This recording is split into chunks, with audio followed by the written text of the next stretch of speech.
আমার এই জেলা হচ্ছে একজন মজলুম নেতার জেলা, লুৎফুজ্জামান বাবর ভাইয়ের এলাকা থেকে আমরা ঘুরে আসলাম। বিগত 16-17 বছর ধরে জেলে ছিলেন, মৃত্যুদণ্ডের আসামি ছিলেন। তিনি নিজে একটা গুরুত্বপূর্ণ কথা গতকালকে বলেছেন, জুলাই ছাত্র গণঅভ্যুত্থানের সবচেয়ে বড় সুবিধাভোগী আমি, আল্লাহ আমাকে মৃত্যুদণ্ড থেকে বাঁচিয়েছেন। আমরা তাকে ধন্যবাদ দিতে চাই এই কারণে যে কৃতজ্ঞতা স্বীকার করার মতো সৎ সাহসটা তার আছে। আমরা বিএনপিকে বলতে চাই, এই ধরনের যেই মানুষগুলো আছে যারা ভারতীয় আধিপত্যবাদের বিরুদ্ধে লড়াই করেছে, কথা বলেছে, জুলুমের শিকার হয়েছে, এখনো কৃতজ্ঞতা স্বীকার করে, যাদের মন্ত্রী হওয়ার কথা ছিল তাদেরকে কিন্তু আপনারা স্পেস দেন না, এমপি বানায় রাখছেন। আমরা এর মধ্য দিয়ে এটা বুঝতে পারি যে যারা আধিপত্যবাদের বিরুদ্ধে কথা বলে সেই মানুষদেরকে আপনারা আস্তে আস্তে সাইড করে দিচ্ছেন।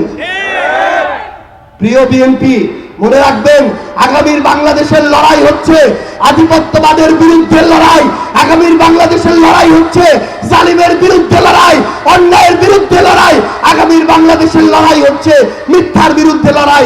এই লড়াইয়ের আপনার দলের যাদেরকে আপনি সাইড করবেন, আপনার পতন তত দ্রুত হয়ে যাবে।